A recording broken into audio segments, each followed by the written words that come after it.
नमस्कार, आप सभी का बहुत बहुत स्वागत है। आज हम फिर जो बात करने वाले हैं वो है उत्तराखंड के 25 साल। आप कह सकते हैं बेमिसाल, आप कह सकते हैं बदहाल, आप कह सकते हैं कई बात आप सब लोग कह सकते हैं, लेकिन जिन लोगों ने इस पूरे उत्तराखंड के निर्माण के लिए संघर्ष किया, बलिदान दिया और उनकी एक सोच थी उत्तराखंड किस तरह का होगा, कैसा होगा उत्तराखंड, क्यों होगा ऐसा उत्तराखंड, उसी संघर्ष में से एक व्यक्ति हैं जिनका नाम आप सब लोग जानते हैं। उत्तराखंड के कद्दावर नेता हैं, भारतीय जनता पार्टी के वरिष्ठ नेता है, आरएसएस से जमीन पे जुड़कर उन्होंने काम किया है जीवन भर, 83 साल के, लेकिन यंग मैन है बिल्कुल। जी हाँ, मैं बात कर रहा हूँ भगत सिंह कोश्यारी जी की। आपका बहुत बहुत स्वागत है। मैं यंग इसलिए कहा कि यंग कहने का मेरा ये था कि जिस तरह से जिस अंदाज में आप बात करते हैं वो आज भी उसी शैली में आप बात करते हैं, और जरा सा भी उम्र का कोई असर जिसको बातचीत में तो मुझे समझ नहीं आया, इसलिए मैंने इसकी शुरुआत यंग मैन से किया। तो आपकी जो मैंने ऐतराज कहाँ किया जी तो जो 25 साल उत्तराखंड को आप कैसे देखते हैं? देखिए, ये एक तो मोटा मोटा सूत्र है, जैसी दृष्टि वैसी सृष्टि। तो अगर जिसको यहाँ कुछ नहीं देखना है, पहले इसी मन मना लिया हो कि यहाँ कुछ हुआ ही नहीं है, तो फिर उसकी दृष्टि वैसे ही होगी। और दृष्टि जिसकी ये होगी कि भाई आज से 25 साल पहले क्या था, आज क्या है, और सकारात्मक दृष्टि होगी, तो मैं सोचता हूँ कि यहाँ दो मुख्य पार्टी हैं, भारतीय जनता पार्टी और कांग्रेस। 10 साल कांग्रेस ने भी शासन किया है और उससे थोड़ा अधिक भारतीय जनता पार्टी ने भी किया है। तो इन 25 सालों की जो यात्रा है, मुझे लगता है कि सबसे बड़ी बात तो यह है कि अटल बिहारी वाजपेयी ने जब यह राज्य दिया, 3 राज्य बनाए, परंतु उत्तराखंड को उन्होंने विशेष राज्य का दर्जा दिया, जैसे सभी हिमालयी राज्यों को है। और विशेष राज्य के साथ साथ उसके कोई 1 साल 1.5 साल बाद जब उत्तराखंड की यात्रा पर आए, तब यहाँ कांग्रेस का शासन आ चुका था। और जब हम उनसे मिले, पंडित नारायण दत्त तिवारी तत्कालीन मुख्यमंत्री मिले, तो अटल जी ने ये नहीं सोचा कि यह सरकार किसकी है। उनको पता था कि अगर उत्तराखंड को सेल्फ सफिशिएंट बना तो सबसे पहले यहाँ उद्योग होनी चाहिए।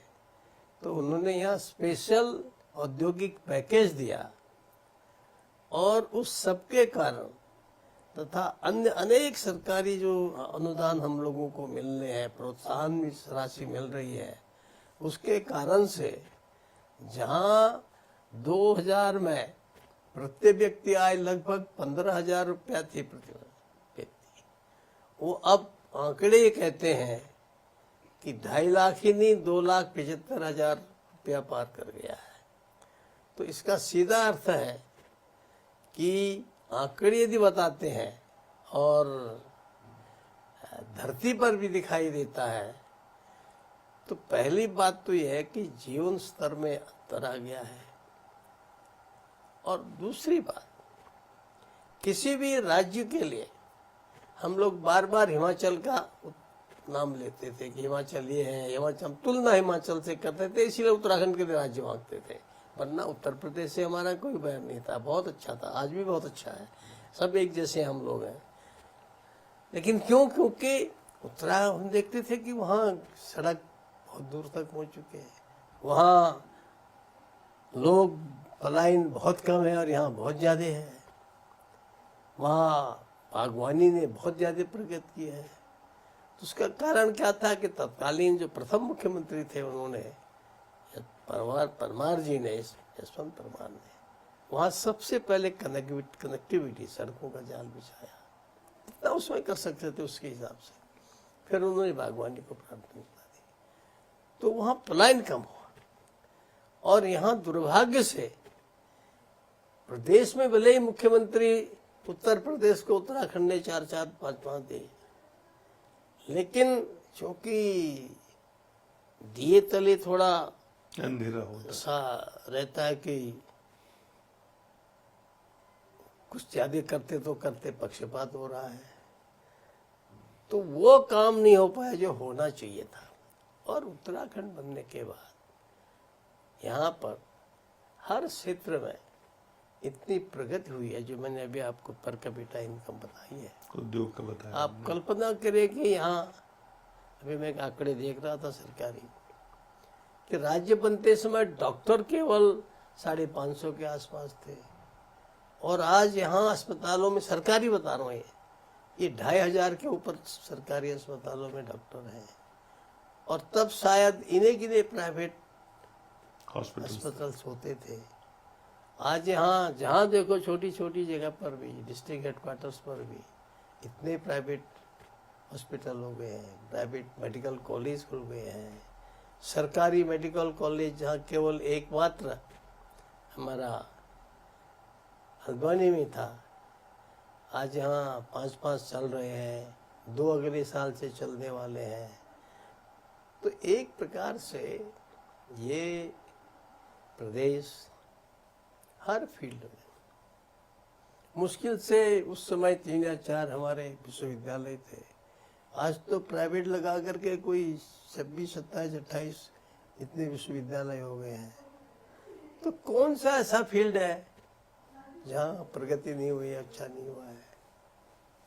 उस जमाने में हम हर जगह अगर टेलीफोन सुनना हो, मोबाइल सुनना हो, तो ऊपर जाते थे, चढ़ाई में चढ़ करके तब फोन पर बात होती थी, बहुत कम मोबाइल होते थे। आज तो आप गुंजी में जाएंगे तो वहाँ भी मोबाइल मिलेगा आपको। ठीक है, पहाड़ों में इस प्रकार के कुछ पहाड़ियाँ होती हैं जहाँ कहीं कहीं घाटी पर कम सुनाई देता है, पर ये व्यवस्था संचार इतनी अधिक हो चुकी है। यानी NS की सड़कों को देख के, प्रधानमंत्री ग्रामीण सड़कों को देख करके आप कह ही नहीं सकते कि ये उत्तराखंड जो है वही उत्तराखंड है जो आज से 25 साल पहले था। मैंने पिछले एक इंटरव्यू में कहा था कि जब मैं MLA बन के 2002 में अपने क्षेत्र में जाता था तो गढ़वाल से होते हुए जाना पड़ता था। गढ़वाल से 1.5 दिन पैदल चल के तब मैं अपने क्षेत्र में पहुंचता था, और वहां से गांवों को घूमते हुए 6 दिन बाद मैं 7 दिन बाद सड़क पे पहुंचता था।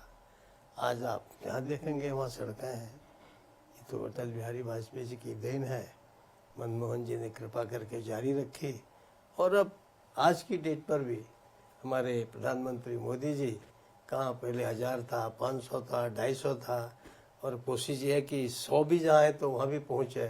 तो मुझे लगता है कि एक प्रकार की चमत्कारिक उन्नति देश के अंदर हो रही है। लंबा संघर्ष, बलिदान, और उसके साथ ही लोगों की उम्मीद थी। आप जो बता रहे हैं तो आप कहते हैं कि एक 25 साल की यात्रा में जितना होना चाहिए वो रास्ता ठीक है और काम हो रहा है, अगर मैं इसको समझ रहा हूँ। सुनिश्चित रूप से काम हो रहा है, सुनिश्चित रूप से काम हो रहा है, और अच्छा काम हो रहा है।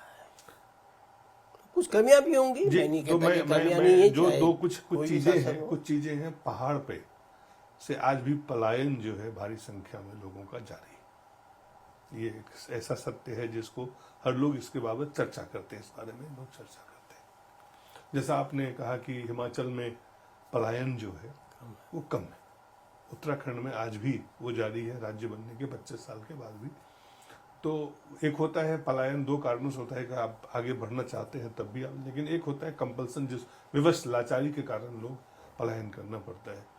और आप शिक्षक रहे हैं, आप RSS के जमीनी कार्यकर्ता रहे हैं, आप एक ऐसे नेता हैं जो लगातार जमीन पर रहते हैं।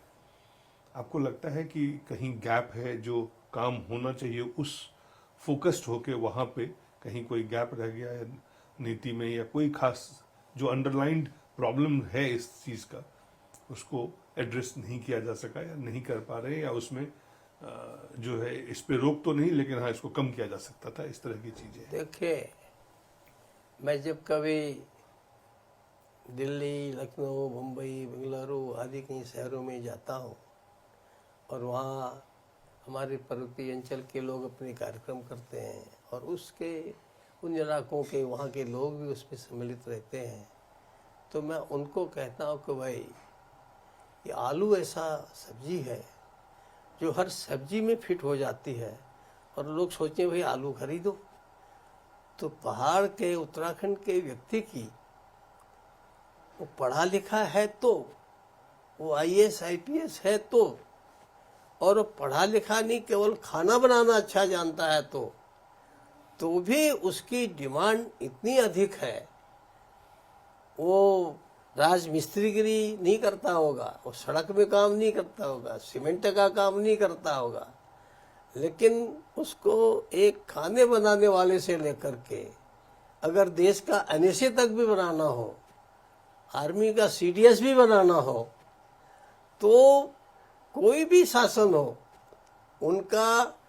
उनके इंटीग्रिटी पर, उनकी ऑनेस्टी पर और उनके परिश्रम पर एक ऐसा विश्वास है कि हर कोई चाहता है कि भाई नहीं, हमारे यहाँ तो भाई उत्तराखंडी होना चाहिए।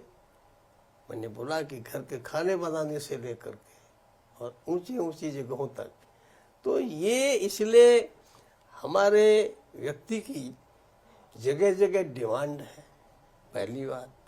दूसरी बात, इधर उत्तराखंड का व्यक्ति, जैसे केरल की लगभग, जैसे उत्तराखंड की आधी जनता बाहर है, ऐसे उनकी भी जनता बाहर है और वो भी बहुत अच्छे पदों पर है, लेकिन वहाँ ये आवाज़ ज़्यादा नहीं उठती है। हमारे यहाँ चूंकि उत्तराखंड में एक इसके सौभाग्य कही या दुर्भाग्य कही है कि ये उत्तराखंड एक प्रकार का आंदोलन प्रदेश बन गया। और इसकी शुरुआत कब हुई? जब शुरू में यहाँ पेड़ बहुत कटने लगे, जंगल कटने लगे, तो चिपकू आंदोलन से, और जो बड़ा जेन्युइन था और जिसने बड़ा योगदान दिया, लेकिन उसके बाद कोई सही दिशा में ही सब कदम हो, उत्तराखंड राज्य बन गया। तो बनने के बाद हम सब किसी भी दल के हों, किसी के उसके हों, नरेंद्र जी मुख्यमंत्री थे, मैं विरोधी दल का नेता था। आज तक कोई नहीं कह सकता है कि हमारी इतनी बहस होती थी, इतनी सब कुछ चर्चाएं होती थी, लेकिन जब काम होते थे प्रदेश के, हम सब उसमें एक हो जाते थे। कितनी चीजें, और आज भी सौभाग्य से हमारे मुख्यमंत्री, युवा मुख्यमंत्री ऐसे हैं कि उनका सबसे बहुत अच्छा संबंध है। मैंने देखा कि अनेक बार मीडिया के, आपके मीडिया के माध्यम से, इलेक्ट्रॉनिक और उसके प्रिंट मीडिया के माध्यम से, मैंने प्रतिपक्ष के वरिष्ठतम नेता को कहते हुए सुना है कि भाई नहीं, हमारे पुष्कर सिंह धामी बहुत अच्छे मुख्यमंत्री हैं। अब चूंकि वो कोई, उनको ऐसा कह करके लेना देना नहीं है, पर चूंकि हम लोगों का स्वभाव है, हो सकता है बीच में कुछ लोगों का स्वभाव उतना मिलनसार न रहा हो, ये अलग विषय है, लेकिन कुल मिला करके प्रदेश की प्रगति में हम सब लोग आगे बढ़ने का प्रयास कर रहे हैं। स्वाभाविक के प्रतिपक्ष है, वो आवाज उठाएगा है। अब आप देखते हैं मीडिया में फट से आपके भी उसमें भी आ जाएगा, वो 6 किलोमीटर से उसमें डांडी में रख करके, पीठ में रख करके ला रहे हैं। अब आपको बताओ कि जब राज्य बना तब कोई 45,000 किलोमीटर सड़क थी, और आज वो 75,000 किलोमीटर से भी आगे बढ़ गई है। लेकिन उसके बाद भी हम हर घर तक सड़क नहीं पहुंचा सकते, इसलिए कि अगर वहां सड़क पहुंचाएंगे तो नुकसान ज़्यादा होगा, लाभ कम होगा। लाभ तो 4 घरों को होगा, लेकिन नुकसान जी पर्यावरण को होगा, पर्यावरण को और भूस्खलन के कारण से होगा। इसलिए ये सब इस प्रकार की कुछ नेगेटिव चीजें सामने जरूर आते हैं, परंतु अगर धरातल पर जाएंगे तो हम देखेंगे कि नहीं, वास्तव में काम हुआ है। और जो आगे काम करने की जरूरत है, काम तो सतत जरूरत पड़ जाए, आप करते रहिए। हमारा अमेरिका को तो 200 साल पहले से अपना ये डेमोक्रेटिक सब उसमें चल रहा है, लेकिन वहाँ भी अभी प्रगति के लिए अभी ट्रंप साहब को जो कितने ट्रंप कार्ड खेलने पड़ रहे हैं। तो जो उत्तराखंड के पास प्राकृतिक जो संपदाएं हैं, देवभूमि कहा जाता है, और प्रकृति का जो आशीर्वाद है वो गंगोत्री, यमुनोत्री, चार धाम, पंचम धाम का भी निर्माण आप कर ही रहे हैं यहाँ पे। इसके बावजूद अगर हम देखें कि पर्यटन के रूप में जो विकास का स्केल होना चाहिए था, जिस स्केल पे होना चाहिए था, कि आपको लगता है कि 25 साल में उस पे गंभीरता से सरकारें, चाहे वो आपकी हो या कांग्रेस की हो, उस पे ध्यान केंद्रित करके पर्यटन को बढ़ावा देने के लिए उसी स्केल पे काम कर पाए, या उसमें कहीं खामी रह गई है? स्वाभाविक है, क्योंकि राज्य बनने के 1-1.5 साल बाद ही यहाँ कांग्रेस का शासन आ गया, और उस समय उनकी अपनी प्राथमिकताएं थी और उनके पार्टी के अपने अंदरूनी जो एक प्रकार की उनके यहाँ हर समय लगता था कि कब भलकनो आ जाए, क्या आ जाए, चलती रहती थी। तो उसके कारण से ध्यान नहीं दे पाए। भारतीय जनता पार्टी का भी दुर्भाग्य रहा कि आज एक चीफ मिनिस्टर है तो 2-2.5 साल बाद दूसरा चीफ मिनिस्टर है।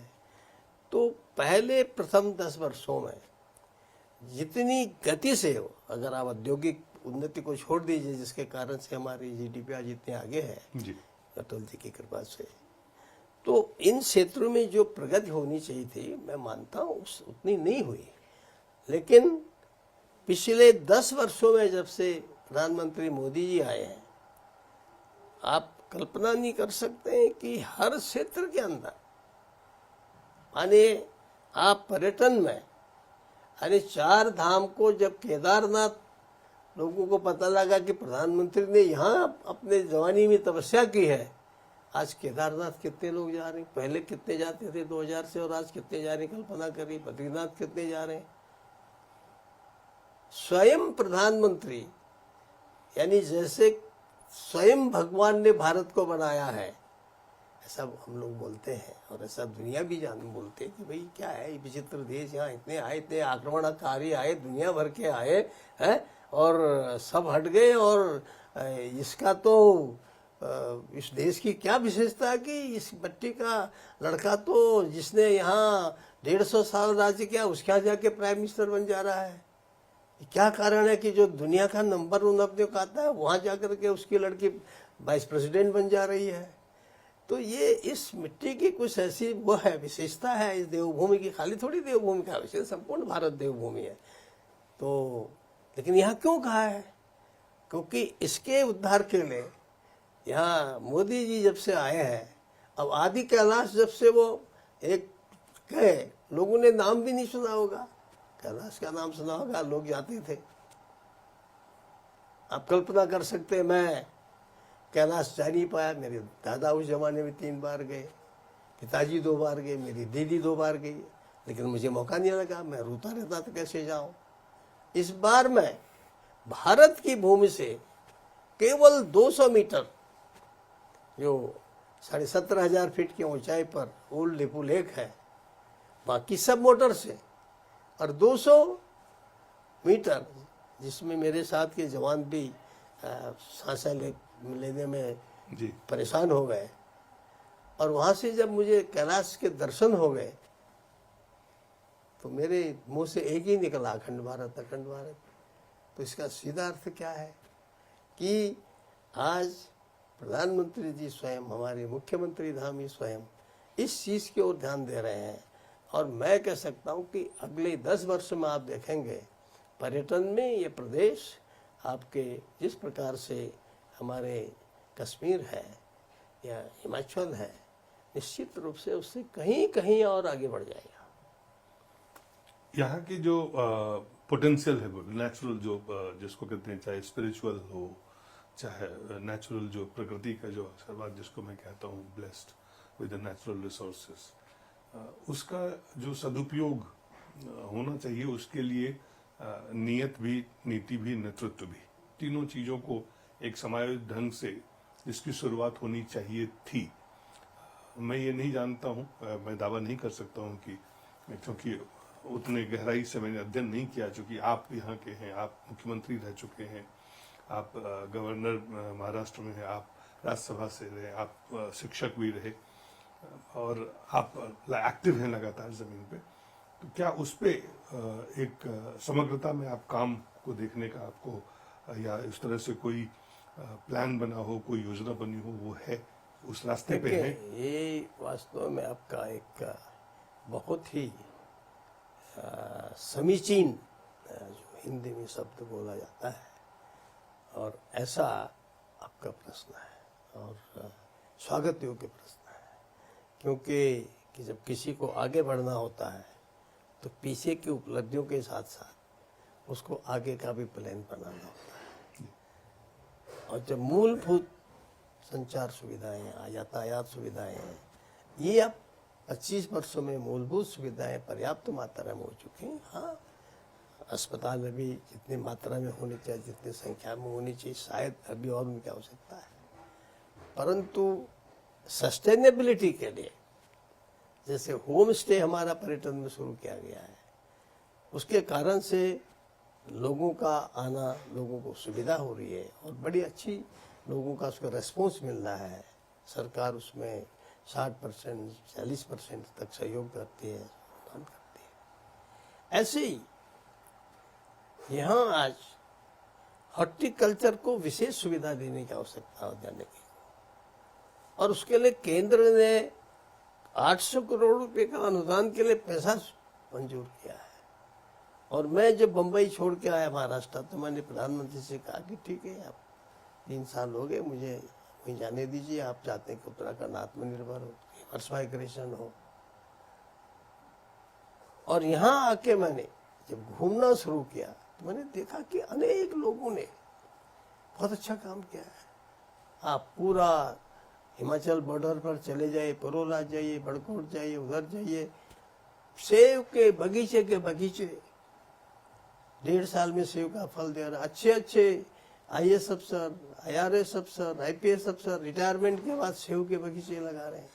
मेरे अपने क्षेत्र में एक ब्रिटेन में जो काम कर रही यहाँ की लड़की, उसने कहीं उसमें देखा यूट्यूब में, कह रहे वो सामा इतनी दूर कोई कीवी लगा रहा है। उसने कहा मैं भी, मेरी मामा की जगह है नैनीताल, मैं भी वहाँ लगाऊंगी। जब वहाँ करोड़ों का काम है उसका, वो यहाँ आकर के देखा उसने, तो कीवी का काम लोग इतना शुरू कर रहे हैं। मैं जगह जगह घूम के मैं इनका उदाहरण देता हूँ। मैं कहता हूँ देखो, वो फला जगह पर एक अच्छे अफसर आए, उसने अपना लोगों को मत्स्य पालन शुरू कराया, ट्राउट शुरू कराया। मैंने कहा वहाँ से वो ट्राउट दिल्ली जा रहा है और 1,000 रुपये किलो के नाम से बिक रहा है। तो अनेक लोगों ने मछली पालना शुरू कर दिया, अनेक लोगों ने सेव लगाना यहाँ से कुमायूं में भी और सब जगह भी शुरू कर दिया, कीवी लगाना शुरू कर दिया। तो क्योंकि प्रत्यक्ष मैंने कहा देखो वो कर रहा है ना, उदाहरण है, तुम भी करो। तो स्वाभाविक है कि लोग करने लगे। आप जो पलायन की बात कर रहे हैं, बहुत से लोग मैदान बॉम्बे छोड़ करके, दिल्ली छोड़ करके, बड़ी एकदम इसको पूरे के पूरे पलट के मसला नहीं है, लेकिन अच्छी संख्या में लोग वहाँ से आ रहे हैं और वो कोशिश कर रहे हैं।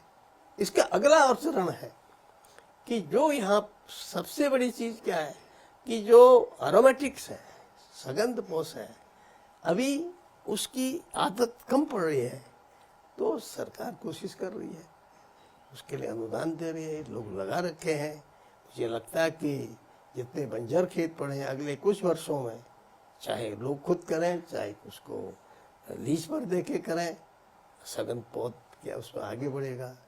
जड़ी बूटी के क्षेत्र में लोग हर्बल क्षेत्र में काम करेंगे, क्योंकि यहाँ का हर्बल की बात ही और है। जैसे असम की टी से लोग दार्जिलिंग की टी पसंद करते हैं, ऐसे यहाँ जो चाय हो रही है, यानी एक दिन यहाँ मेरे यहाँ एक डायरेक्टर टी बोर्ड आए हुए थे, तब तक मेरे दूर मुंशारी एकदम ही वहाँ के अच्छे कार्यकर्ता, सीनियर ब्लॉक प्रमुख रहे हैं, कुमाऊं मंडल के अध्यक्ष रहे, वो अपने साथी बैठे थे। तो मैंने उनसे कहा देखे डायरेक्टर साहब, ये बहुत काम के आदमी हैं, इनको पकड़ो, अगले 15 दिन बाद जाओ मुंशारी, ये वहाँ के लोगों को बुलाएंगे और वहाँ पूरा चाय लगाओ। ठीक 15 दिन बाद वहां गए, लोग आए। आज वहां देखेंगे 10-20 गांवों में चाय लग रही है। तो मुझे लगता है कि मैं राज्यपाल बन के ज्यादा सेवा करता या ये ज्यादा सेवा हो रही है। तो कोशिश है कि जिन बातों को आप कह रहे हैं कि इन फील्ड्स में जो नेचुरल हमारे सोर्सेज हैं उनके कारण से हम और अच्छा कैसे कर सकते हैं, तो उस दिशा में सरकार ने प्लान बना रखा है। मैं भी उसमें लोगों को प्रोत्साहित कर रहा हूँ। तो मुझे लगता है कि हमारे युवा मुख्यमंत्री अगर जो इतनी दौड़ भाग करने में समर्थ है और प्रधानमंत्री का उसको आशीर्वाद है, तो मुझे लगता है कि अगर ये कंटिन्यू रहे कुछ आगे काल तक, तो अगले 5-7 वर्षों में यहाँ एकदम आपको सी चेंज, जिसको अंग्रेजी में कहते हैं, ऐसा अंतर दिखाई देगा। आप कह रहे हैं कि नियत भी है, नेतृत्व भी है और नीति भी है, और इस दिशा में चीजें आगे बढ़ रही हैं। जो एक अभी हाल के दिनों में देख रहे हैं, क्योंकि इसी से जुड़ा हुआ है कि आपदा जो है कई जगह पे कई जो स्थान है वहाँ पे देखने को मिला, और उससे काफ़ी लोग परेशानी में, कुछ लोगों की मृत्यु भी हुई। जाहिर है सरकार ने उस पर काफ़ी मेहनत किया, काम किया, उनके तक राहत पहुँचाई। लेकिन जो एक कारण बताया जा रहा है कि जो सस्टेनेबल डेवलपमेंट मॉडल जो है उसको न हिमाचल में ठीक से फॉलो किया गया और न ही उत्तराखंड में वो उस तरह से फॉलो हो रहा है। विकास का जो मॉडल है हमारा, उसके कारण कई बार चीजें जो है एक अपॉर्चुनिटी के बदले वो एक थ्रेट बन जाता है, अवसर के बदले वो एक खतरा बन के सामने आ रहा है। क्या इस पे गहन अध्ययन या बातचीत या विमर्श की शुरुआत हुई है उत्तराखंड में कि ठीक है, पर हमें विकास तो करना है लेकिन विकास के साथ विनाश को भी रोकना है, ऐसा विकास नहीं करना है जिससे चीजें कल विनाश की तरफ जाए। और उसके कुछ लक्षण दिखाई दे रहे हैं, कुछ उसके जिसको हम कहते हैं कुछ चीजें जो आपदाएं बार बार हिट कर रही है, वो एक कारण दिखाई दे रहा है कि उसके पीछे शायद, मुझे नहीं पता है, कई एक्सपर्ट ऐसा मानते हैं। जब कोई आपदा होता है उनसे हम बात करते हैं टेलीविजन पे, तो वो कहते हैं कि इन कारणों से ये चीजें हो रही है। ग्लोबल एक वार्मिंग अलग कारण है, लेकिन जो स्थानीय स्तर पे जो जिसको कहते हैं अनियंत्रित तरीके से जो विकास का एक तरीका है, उस पर अंकुश लगाने की जरूरत है। देखिए, उत्तराखंड, हिमाचल, जम्मू कश्मीर, अरुणाचल, ये प्रदेश ये ऐसे देश की सीमा से लगे हुए हैं कि जो हमेशा आपके ऊपर खतरे के रूप में खड़ा है, और विकास के साथ साथ यदि आपने देश की सुरक्षा का ख्याल नहीं किया, आदर्श के हिसाब से सस्टेनेबल डेवलपमेंट, वेरी गुड, बहुत अच्छा, उसका ध्यान हमेशा ही रखना चाहिए, हम लोग रख भी रहे हैं। लेकिन जब कभी हम इस बात को बोलते हैं कि भाई देखो इतना सड़क बनने से भूस्खलन हो गया, फला होने से आपदा आ गई, फला होने से आपदा आ गई, तो अगर पिछला इतिहास पढ़ेंगे, मेरे गांव में मेरे पैदा होने से पहले जो सबसे बढ़िया जगह थी, जहां उस जमाने उतने दूर जो है बासमती होती थी, मेरे पैदा होने से पहले पूरा का पूरा 1 महीने कहते हैं ताल बन गई, पूरा वहाँ इतना भूस्खलन हो गया। अपने गांव की बात बोल रहा हूँ। तो ये भूस्खलन ये आज की बात नहीं है, ये क्लाउड बस्ट आज की बात नहीं है। ये क्लाउड बस्ट हिमाचल, उत्तराखंड जैसे प्रदेशों में होते ही रहेंगे, ये प्रकृति की चीज है। हाँ, हमारे सड़क बनने से निश्चित रूप से कुछ जंगल कटेंगे। हम जंगल के लिए कटने के लिए जमीन देते हैं। दुर्भाग्य ये है, जो सच है, कि उस जमीन पर वैसे जंगल उतना दोबारा नहीं लगे। उतनी मात्रा में अगर वो लगते तो पूर्ण हो जाता, पर उसकी भरपाई एक और ढंग से हो रही है, क्योंकि अब गांव में सब जगह आपको एलपीजी गई है, गैस चली गई है। अब पेड़ काटने पहले से गांव वालों ने बंद कर दिया है, लकड़ी काटना बंद कर दिया है। जहां मेरे गांव में कभी हिरन, बाघ दिखता ही नहीं था। आजकल मैं जब गांव जाता हूँ तो इतना जंगल बन गया है कि वहाँ हिरन खेत में आ जा रहा है, भालू खेत में आ जा रहा है। इसके माने जंगल तो बढ़ गए, कहीं कटे तो कहीं प्राकृतिक रूप से बढ़ गए। तो ये केवल आवश्यकता इस बात की है कि जैसे मैंने शासन से भी कहा, लोगों से भी कहा है, भाई नैनीताल में जो ड्रेनेज बता गए अंग्रेज, उतना सबसे ज्यादा वल्नरेबल हमारे इन पर्यटन स्थलों में है नैनीताल। इतना कमजोर जगह पर है, लेकिन अंग्रेज उस समय वहाँ इतने सुंदर ड्रेन्स बना गए, नालियाँ बना गए कि आज भी सुरक्षित है। तो हमने जो शहर डेवलप किया, उदाहरण हमारा जोशीमठ में इतना भूस्खलन का बीच में हल्ला हुआ, नुकसान भी हुआ। अगर हमारे जो पहले के लोग थे, जब ये बढ़ रहा था शहर, ये ध्यान देते कि भाई इसको यहाँ नाली बना देना चाहिए, यहाँ फला बना देना चाहिए, यहाँ ब्रेस्ट वाल होनी चाहिए, यहाँ रिटेनिंग वाल होनी चाहिए, तो समस्या नहीं होती। तो अब चूंकि ये आपदाएं अभी आई हैं, तो उन आपदाओं से हम लोग सीख रहे हैं और निश्चित रूप से सुरक्षा के और व्यवस्था होंगे। परंतु एक बात हमेशा ध्यान रखना पड़ेगा कि ये बॉर्डर का प्रदेश है और इस बॉर्डर के प्रदेश के लिए आखिरी सीमा तक, जब चाइना अपने एयरपोर्ट बना रहा है हर जगह पर, जहां उस सूखे इलाके में चाइना के कोई बसते नहीं थे, उसने वहां अपने गांव बसा दिए हैं। आज हमारे प्राइम मिनिस्टर ने कहा कि हम जो है आपको यहाँ वाइब्रेंट विलेज बनाएंगे, क्योंकि विलेज खाली हो गए हैं।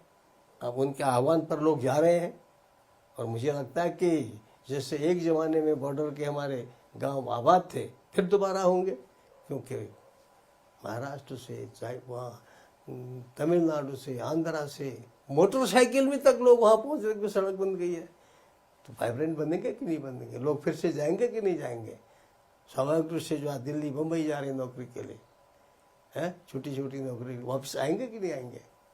तो ये उनकी योजना है। तो इसलिए ये जो नारा हम लोग लगाते हैं, लिखना बहुत सरल होता है, क्योंकि उन्होंने कहा कुछ नहीं, क्या हो गया, फला हो गया, मैंने टेहरी डैम बनाया, टेहरी शहर खाली किया। लोग मुझको गाली देते हैं, मैं भी कहता हूँ गंगा बंद करने से मैं दोबारा मुख्यमंत्री नहीं, मैं भी कहता हूँ। लेकिन केदारनाथ की जो आपदा आई है, उस समय जो जितनी बारिश हुई है, उस समय यदि टेहरी डैम नहीं होता, वहां के पानी को सस्टेन नहीं करता, आपका हरिद्वार ही चला जाता। उसका लाभ भी है, बिजली पैदा हो रही, पानी पी रहे, वो तो अपनी जगह है। तो ये चीजें ऐसी हैं कि जो हम लोग समग्रता में ही देखते हैं, एक साइड देखते हैं, या तो कहेंगे बहुत अच्छा ही अच्छा है, या देखेंगे बहुत बुराई बुराई है। तो चूंकि हमारे यहाँ की जो दृष्टि है, विवेचना की दृष्टि है, उसमें संतुलित दृष्टिकोण नहीं, आप ऐसे बायस्ड होकर के पहले से सोचते हैं, इसलिए कभी कभी ऐसे प्रश्न उठते हैं। लेकिन हाँ, सजग हमेशा रहना चाहिए। मैं आपकी बात को मानता हूँ, हमारे साइंटिस्ट की बात को मानता हूँ, इकोलॉजिस्ट की बात को मानता हूँ, पर उसका दूसरा पक्ष भी, हम तो उनके पक्ष को सुनने के लिए तैयार हैं, पर उन्होंने उस हमारे पक्ष को भी सुनना चाहिए, अर्थात राष्ट्र रक्षा के प्रश्न को भी सुनना चाहिए। तो शिक्षा है, स्वास्थ्य है, आपने स्वास्थ्य के बारे में कहा, शिक्षा के क्षेत्र में काफी पोटेंशियल उत्तराखंड में है, यहाँ के जलवायु को भी लेके यहाँ पे, लेकिन यहाँ जगह की एक कमी है, जो मैदानी इलाके में ज्यादा है। तो उसको लेके कई बार चर्चा होती है कि किस तरह से कस्टमाइज्ड जो चीजें हो सकती है उसको किया जाने की आवश्यकता है। खास करके बहुत सारे जो अपॉर्चुनिटी आज ग्लोबल इमर्ज कर रहा है, IT क्षेत्र को लेके भी है। तो क्या उसमें समग्रता से सरकारें जो रही है 25 साल के जो यात्रा है, उस यात्रा को आप देखते हैं कि जैसे आपने अन्य चीजों के बारे में बताया कि चलता रहेगा, करते रहेंगे, यहाँ पे भी काम हो रहा है, या आपको लगता है कि वहाँ पे एक ये भी प्रश्न आपका बहुत अच्छा है। मुझे ऐसी अपेक्षा कम रहती, जब हमारे आप जैसे लोग यहाँ पूछने के लिए आते हैं, तो जिसमें टांग खिंचाई जाती है वही ज्यादा पूछते हैं।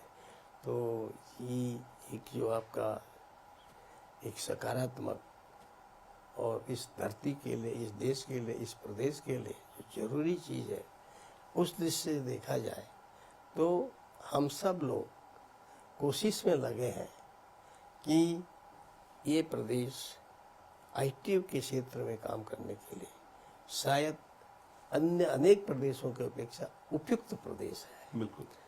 और उस दृष्टि से, और यहाँ के लोग देश विदेश में आईटी के फील्ड में काम कर रहे हैं, लेकिन ऐसे उच्च स्तर के, यद्यपि आईआईटी है, आईआईएम है, सब कुछ है, लेकिन इस फील्ड में आज सेमीकंडक्टर बने, चिप्स बने, फला चीज़ बने, फला चीज़ बने, और उस दृष्टि से मुझे लगता है कि हमको और अधिक प्रयत्न करने की आवश्यकता है।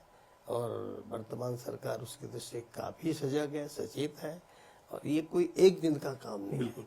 तो इसमें चूंकि कदम बढ़ा लिया है, तो मुझे लगता है कि मुख्यमंत्री जिस ढंग से पेन लेते हैं, दौड़ भाग करते हैं, अगर थोड़ा सा हमारे जो चाहे इस प्रदेश के लोग हों, चाहे दूसरे प्रदेश के लोग हों, जिनके अंदर देशभक्ति है, राष्ट्रभक्ति है, ऐसे लोग अगर थोड़ा अपने अच्छे सजेशन देंगे, और ऐसे लोग अगर यहाँ इंडस्ट्रियलिस्ट हैं, दूसरे हैं, वो यहाँ रुचि लेंगे, तो मुझे लगता है कि ये काम मैदान से हट के पहाड़ में भी हो सकता है, और वहाँ भी इस प्रकार की इंडस्ट्री शुरू हो सकती है। और इस दृष्टि से प्रयास में लगे हैं।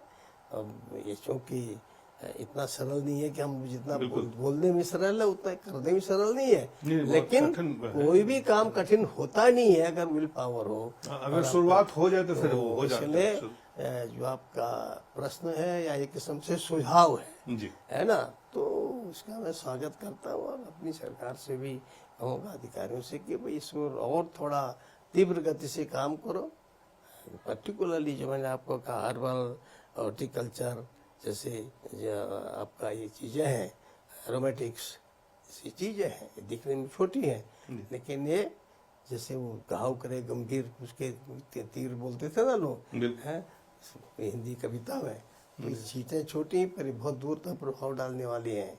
ऐसे ही ये जो आपके आईटी के क्षेत्र में जो काम होना चाहिए वो और द्रुत गति से हो। मुझे लगता है कि हमारे लोग जो शासन में बैठे हैं तो विचार करेंगे और अच्छा करेंगे। उत्तराखंड की संस्कृति जो है वो उत्तराखंड की ही नहीं बल्कि देश की संस्कृति का एक जिसे कहते हैं रिच कल्चरल हेरिटेज के रूप में इसको पूरा देश ही देखता है कि उत्तराखंड का मतलब देवभूमि, देवभूमि यहाँ की जो संस्कृति है उसको लेके काफ़ी आकर्षण है लोगों में, चाहे गाने हो, डांस हो, खाना हो, यहाँ तक कि जो स्पिरिचुअल, जिसको ईश्वर से जुड़ के सीधा कहते हैं, आप चले जाइए देवभूमि। लोग कई लोगों को मैं पढ़ा हूँ, अब जो एप्पल के संस्थापक थे वो हरिद्वार और ऋषिकेश में घूमते रहे। ऐसे कई उदाहरण हैं, एक नहीं, ये तो बड़े उदाहरण हैं, कई उदाहरण हैं जो दुनिया के लोगों ने यहाँ आके जिनको कुछ मिला, एक चाहे स्पिरिचुअलिटी कहिए या उसको ज्ञान कहिए या संस्कार कहिए, संस्कृति के से प्रभाव के कहिए, उन चीज़ों के बारे में जो एक ग्लोबल स्केल पे जो उत्तराखंड की जो शक्ति है, जिसको सॉफ्ट पावर हम कहते हैं आज के दिन में, प्रधानमंत्री नरेंद्र मोदी इसके बारे में अक्सर बात करते हैं, तो उस सॉफ्ट पावर को लिवरेज करने की आवश्यकता है। क्या उस पे उत्तराखंड की सरकार, उत्तराखंड में जो 25 साल की यात्रा है, कहीं आपके मुख्यमंत्री काल से लेके उससे पहले या अभी, क्या इस पे चर्चाएं या गहन अध्ययन, विचार विमर्श या काम या नीति, इस तरह की कुछ चीजें आगे बढ़ रही है?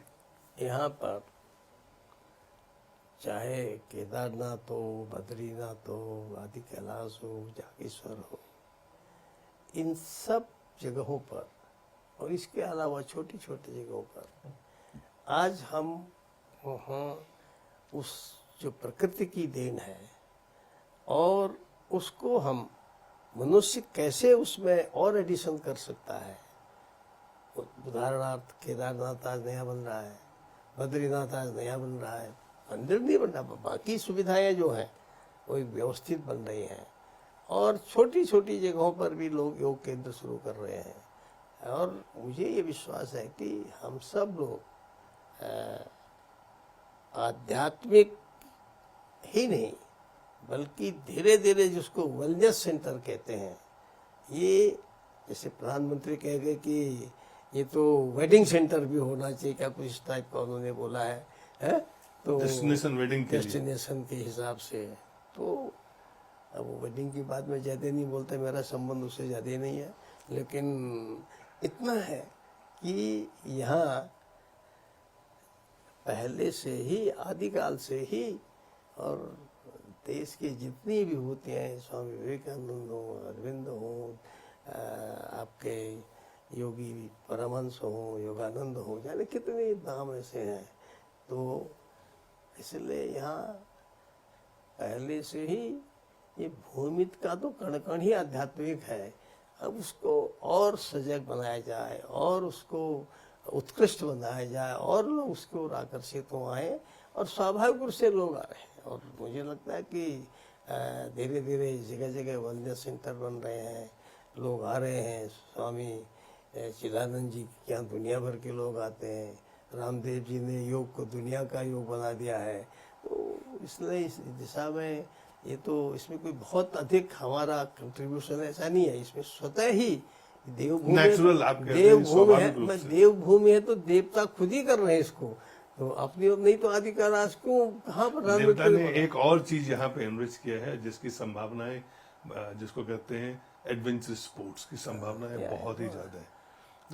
अभी मैं 18,000 फीट की ऊंचाई पर माणा पास में था, और वहां से पहले तो माणा से मोटरसाइकिल शुरू किया, फिर मोटरसाइकिल 18,000 फीट की ऊंचाई पर पहुंची, और वहां से फिर साइकिलर्स बहुत दूर दूर से बच्चे भी आए थे 6वीं कक्षा में। तो 18,000 फीट से नीचे माणा तक 10,000 फीट की ऊंचाई तक निकले। मैंने उनको झंडी दिखाई, मैं भी उनके उसमें बैठा। तो अब अभी आदि कैलाश में लोगों ने मैराथन अभी किया है, तो बड़ा लोगों में उत्साह है, दूर दूर से आ रहे हैं, देश भर के लोग आते हैं, विदेश के लोग आ रहे हैं। तो यहाँ तो पैदा होना का मतलब ये टू बी एडवेंचरस। यहाँ ठीक है, देहरादून, हरिद्वार, उधम सिंह नगर छोड़ दीजिए, जब आप पहाड़ में पैदा होगे तो माने एडवेंचर तो तुम्हारे साथ भगवान ने वैसे ही दे रखा है। तो इसलिए एडवेंचरस उसमें, और अन्य पर्यटन के हर फील्ड में, चाहे वो तीर्थाटन हो, चाहे आध्यात्मिक पर्यटन हो, चाहे और उसका नदियों के सारे इस प्रकार का कैनोइंग वगैरह का हो, ये सारी चीजें बहुत अच्छी चल रही हैं। 25 साल हुए, और अभी तो 25 साल बहुत कम समय होता है। आपसे आखिरी सवाल मैं ये पूछना चाहूँगा कि अपने अनुभव के आधार पे, आपकी अपनी जीवन यात्रा एक समर्पित जीवन यात्रा है, राष्ट्र के प्रति, संघ के प्रति, सरकार के प्रति, समाज के प्रति, पार्टी के प्रति आप एक समर्पित जीवन जीने वाले व्यक्ति हैं। बहुत कम लोग समर्पित जीवन जीते हैं, आप उनमें से एक हैं जिन्होंने समर्पित जीवन जिया है, इस प्रदेश के लिए भी समर्पित रहे हैं और आज भी समर्पित है। इस उम्र में जब लोग कहते हैं कि ओवर, आपने कहा कि भाई राजभवन छोड़ के चलिए जमीन पे, कुछ जो भी कुछ किया जा सकता है करते हैं। वो क्या चीजें आप देखते हैं जो चुनौतियों के तरह या चुनौतियों के पहाड़ के तरह उत्तराखंड के सामने है, या वो कौन से समाधान आप देखते हैं जो हो चुका है जिसको आगे बढ़ाने की जरूरत है? देखिए, यहाँ की जो चुनौती है वो ये कि जब यहाँ अंग्रेज आया तो अंग्रेज ने एक कुमाऊं रेजिमेंट बना दी, एक गढ़वाल रेजिमेंट बना दी, तो लोग आर्मी में जाने लगे। अब ये हमारा प्लस पॉइंट भी रहा कि बड़े बड़े जनरल, बड़े बड़े एडमिरल, बड़े बड़े आपके एयरफोर्स में दूसरी जगह, तीसरी जगह, और छोटे से लेके बड़े तक, और उसके कारण से लोगों को दुनिया देखने को मिली। बाहर गए, नहीं तो बाहर से लोग कहाँ बाहर जाते थे, उसका बड़ा लाभ मिला। और उसका एक नुकसान ये भी हुआ कि धीरे धीरे लोगों की प्रवृत्ति जो है वो नौकरी की ओर, और उसमें भी सरकारी नौकरी की ओर। तो उसके कारण से यहाँ जैसे पाकिस्तान से आकर के भी पंजाब के पुरुषार्थी लोगों ने, और सारा घर जल गया, सब कुछ खत्म हो गया, यहाँ आकर के फिर वैसे ही बन गए। तो यहाँ चूंकि प्रवृत्ति नौकरी की हो गई। 1935 में संयुक्त प्रांत के मुख्यमंत्री गोविंद बल्लभ जी यहाँ से बन गए। स्वाभाविक है कि उन्होंने कहा अच्छा ठीक है, लखनऊ में तेरी नौकरी लगा देंगे। मतलब कुछ हमारे जैसे आज मेरिट चला था, मेरिट का तो था ही नहीं है, लगा दो, ये लगा दो। तो उसके कारण से क्या है कि यहाँ एक सर्विस की, व्हाइट कॉलर सर्विस की एक टेंडेंसी बनी, और वो टेंडेंसी ठीक है, उसके कारण से हमारे यहाँ चाहे सिविल सर्विसेज हो, चाहे आर्मी हो, चाहे कोई भी हो, उन सब जगहों पर अच्छी जगह पर लोग पहुंचे। लेकिन मेंटेलिटी जो है, मानसिकता एक सर्विस की बन गई। ये तो तब केवल उत्तराखंड की थी, आज ये सारे देश की बन गई है। आज बिहार का बिहार बच्चा चाहता है बड़ा पढ़ लिख करके मुझे नौकरी मिले, सरकारी नौकरी मिले, उत्तर कर भी सरकारी नौकरी मिले, चुनाव उस पे लड़ा, सब उस पर करे। तो इसीलिए ये एक जहाँ उसका फायदा हमको हुआ, उसका लाभ हमको मिला, वहां उसका एक अंततोगत्वा हमको एक अंदर ही अंदर उसका नुकसान हो गया। और आज इसलिए फिर से लोग, जिसको मैं आत्मनिर्भर, स्वरोजगार, हम जगह जगह महिला समूह, हमारे सहायता समूह बहुत बढ़िया काम कर रहे हैं। स्वयं प्राइम मिनिस्टर उनकी पता नहीं कहाँ से जानते रहे, मुझे नहीं होती, पहले उनको हो जाती है कि ये अच्छा काम कर रहे हैं, इतने दूरस्थ गाँव में कर रहे हैं, ढूंढ के लाते हैं। तो एक प्रकार से आज फिर से वो स्वरोजगार, आत्मनिर्भरता, और जो हमारा पर्वतीय स्वाभिमान है कि हिमालय की तरफ से खड़े रहो, स्वाभिमान से रहो। यहाँ का आदमी आपको कोई भीख मांगते हुए नहीं दिखाई देगा। मैं मुंबई में था, महाराष्ट्र में था, कितने लोग पूरब के, उड़ीसा के पैदल पैदल गए। हमारे दिल्ली, मुंबई, अहमदाबाद, भोपाल, कहीं से भी किसी को पैदल आने की जरूरत नहीं पड़ी, कहीं भी किसी की मृत्यु नहीं हुई। इसका सीधा अर्थ क्या है कि ये स्वाभिमानी व्यक्ति है, और इस व्यक्ति को केवल एक बार फिर से कि देखो ये जो स्वरोजगार है, उसको फिर से सिखाना है कि उत्तम खेती, मध्यम मान, निकृष्ट चाकरी, भीख निदान, उसको फिर से एक हाथ की बात को सिखाना है। और मुझे लगता है कि हम लोग उसको मेरा प्रयास है, सारी सरकार का भी प्रयास है, और निश्चित रूप से आप जैसे लोग, मुझे लगता है कि मैं बहुत से लोगों को मैंने आज तक टीवी पर बोला है, इंटरव्यू दिए हैं, लेकिन आपने जो बातें कही उस हिसाब से तो जब टीवी का प्रश्नकर्ता मेरे सामने और इतनी सकारात्मक ढंग से प्रश्न पूछता है, तो इसके माने कि हवा में कुछ परिवर्तन है। तो परिवर्तन है तो यहाँ की जो नौकरी का सोच है उसमें भी परिवर्तन आएगा, और हम लगे स्वरोजगार के लिए हैं तो उसमें भी आएगा। तो स्वाभाविक रूप से धीरे धीरे परिवर्तन आएगा, चीजें आगे बढ़ेंगी, सकारात्मक रूप से आगे बढ़ेंगी। और जो दृष्टि आप दे रहे हैं उसके हिसाब से लगता है कि चीजें देखने का नजरिया भी होता है कि आप किस तरह से चीजों को देखते हैं। आप बहुत सकारात्मक दृष्टिकोण से चीजों को देख रहे हैं, बहुत अच्छा है। सिर्फ 25 साल उत्तराखंड के मौके पे आप देशवासी को कह लें, उत्तराखंड वासी को कह लें, सरकार को कह लें, जो भी आपके मन में कोई संदेश देना है कि मुझे ये कहना है, आप बोलें वो अपनी बात। मैंने अपनी विपरीत परिस्थितियों में पढ़ाई पढ़ी है, और जब मैंने बीए में प्रवेश किया तो मेरा एक संघ से संबंध आया, रामकृष्ण मिशन से संबंध आया, और मैंने स्वामी विवेकानंद को उपनिषदों को कोट करते हुए पढ़ा। उत्तिष्ठा जागृत प्राप्य वरान्य बोधन, awake arise and stop not till the goal is reached. यही मेरा तब भी गोल था, आज भी वही है। और मुझे लगता है कि ये हर उत्तराखंड वासी नहीं, हर भारतवासी को इसी उद्घोष के साथ चलना चाहिए, क्योंकि विवेकानंद दूरदर्शी थे। 1897 में कह गए 50 साल तक 33 कोटि देवताओं को भूलो, देवी देवताओं को, केवल भारत माता को याद रखो। और 1897 से 50 साल बाद सारे आंदोलन, गांधी जी का संघर्ष, सुभाष का संघर्ष, क्रांतिकारियों का संघर्ष, ठीक 50 साल बाद भारत माता की जैसे, चाहे अखंड भारत नहीं बना, खंडित ही बना, पर भारत माता आजाद हुई। तो मुझे लगता है कि उनके उस उद्घोष को हमेशा याद रखना चाहिए। हमारे प्रधानमंत्री उसी उद्घोष को लेके चल रहे हैं, और हमको वही अभी arise and stop not till the goal is reached, उस दिशा में काम करना चाहिए। वैसे तो हमारा समय समाप्त हो गया, लेकिन एक बहुत अहम सवाल मेरे मन में अभी आया। मुझे लगता है कि डेमोग्राफिक चेंज को लेके बाहर और उत्तराखंड में भी इसको लेके काफी ज्यादा लोगों में एक उनको भय भी है और उनको कंसर्न भी है उनका, उसको कैसे एड्रेस करते हुए आप देख रहे नहीं, वो है पूरे देश भर में बहुत जगहों पर इस प्रकार की बातें हैं, और विशेष करके क्योंकि ये सीमांत प्रदेश मैंने शुरू से आपसे कहा जी। है, और इसीलिए मैंने ये सवाल पूछा। और इसीलिए कि इस दिशा में मेरे ख्याल से इन 25 वर्षों में पहली बार पिछले 3-4 सालों में जब से हमारे युवा मुख्यमंत्री बने हैं, तो उन्होंने यूसीसी कॉमन सिविल कोड लाए हैं।